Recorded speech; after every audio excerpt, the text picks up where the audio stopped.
Magsusumbong ako. Senator, magsusumbong sana ako. Magsusumbong ako.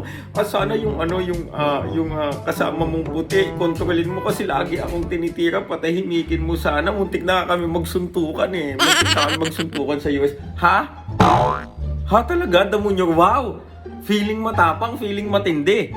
Unang-una sa lahat, di ba? Hindi ba kayo yung tira ng tira kay Sir Sean? Almost 1 year nyo, ang patahimikin mo yung asawa mo. Isang taong kayo tira ng tira kay Sir Sean, may sagot ba sa inyo yung tao? Wala. Nung magkita kayo personal, dun niya kayo ginangsta. Hindi nyo matanggap. Ay, muntik magsuntukan, wala kang nagawa nun. Damunyor, wala kang nagawa. Nasa harapan mo na Sir Sean, wala kang nagawa. Diba? Bakit? Bakit niya nagawa yun? 1 year nyo siyang tinatrash talk. Ngayon, nung magkita kayo, ginangsta ka, ginanya ng kaharap-harapan, wala kang nagawa. Tapos sasabihin mo kay Boss Manny, muntik na kami magsuntukan. Huwag namang magpiling matapang, Brad. Huwag magpiling matapang. Diba? Ngayon, ganito, sumbong-sumbong, patahimikin mo yung puti mong kaibigan kasi muntik na kami. Men, ikaw, sinumbong mo din ba na yung bigay mo sa tatay mo 1K USD lang? Ako hindi na ako magsasalita. Kung akala mo na hindi alam sa sirkulo, sa circle niyan, yung problema ni Coach Senior sa'yo, nagkakamali ka. Diba? Hindi mo ba nakikita yung gestures ni Senator Manny sa'yo? Diba? Gusto lang niya matapos yung usapan, man. Of course, he is a public servant. He will entertain anyone.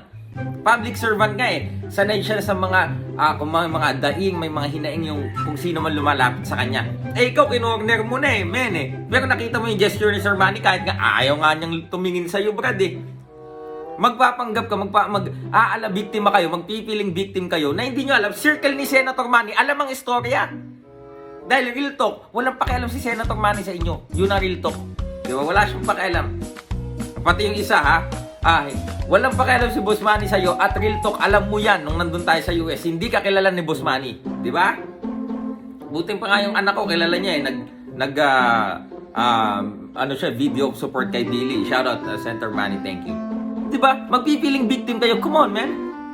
Saan ba nagsimula yan?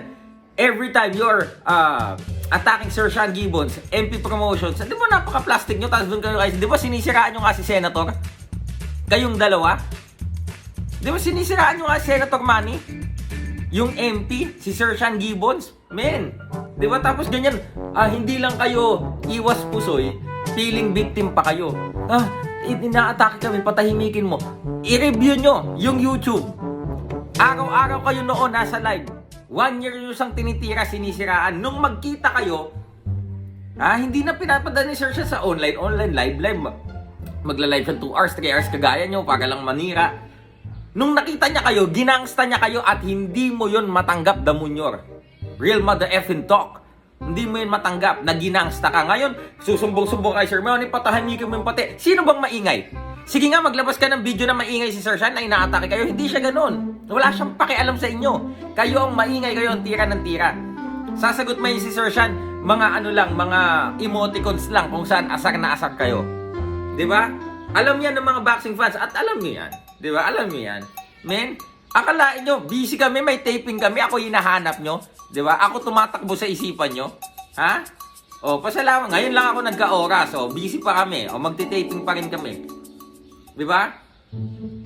Pambira kayo. Next video natin mga idol. Ito namang isa na kangkong na pilit kumakausap kay Sir Manny. Hindi nga pinapansin. Kinamayan na lang kahit nakaupo si Senator Manny. Uulitin ko sa'yo walang paki sa'yo si Boss Manny at higit sa lahat, hindi kanya kilala. Alam mo yan nung nasa US tayo. Sir Sean and Sir Brendan has to, they need to show bossing yung mga video mo para lang ma-recognize kanya. Diba? Yun ang totoo mga kaibigan. So yun, comment down below sa mga pa-victim na to. Alam yan ng boxing community, kaya nga nag-uusap-usap kami. Sila yung sumbong na sumbong sa akin eh. SBO, kala mo kung sino mga itong piling biktima, sila naman tira ng tira kay Sean Gibbons. Pero dahil hindi nyo kay Sean Gibbons dahil malakas, ganun na lang gagawin nyo para kayong mga bata. Pathetic. Diba? Napaka-pathetic nun.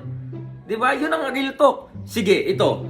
Sumbong mo nga. Kami nga alam namin yung 1K na pasahod mo sa tatay mo may sinabi ba kami? Eh, yung 1K na pasahod mo sa tatay mo, isumbong mo nga. Di ba? Bago ko tunguhin yung next video mamaya, dito ko natatapusin to. May balita akong isang laos na boxer ang susumbong pa din daw dahil sa SONA sa UK. Kahit kanino ka pa magsumbong, Brad, ang pinakapunto dyan, ang SONA ba sa UK is allowed or not? Kahit ka pa magsumbong sa kung kani-kanino pa, magsumbong ka pa sa mga taga-Mars. Kahit kanino ka magsumbong, ang main point dyan, ang pagsusona sa UK ay hindi pwede. At yan ay na-disregard ninyo, hindi nyo yan nakita, hindi nyo nalaman, kahit obvious naman, di ba? Dahil sinama mo dyan, instead ng mga boxing experts, sinama mo mga wannabes, mga vloggers lang. Di ba? So yun ang napala mo. Okay mga kaibigan, sunod po nating video mamaya dahil sa request nyo yan, yung kay Kangkong naman mga idol. So Silver Voice TV, tunay na malakas. Shoutout sa iyo. Bro, awit yung bata mo. Ano yan? Ano yung bata mo na yan? Bakit tumatahol sa akin yan? Wala akong problema kay awit, pero kung yung bata mo, bro, rendahan mo yan dahil papatulan namin yan. Silver Voice TV, abangan nyo next video ko.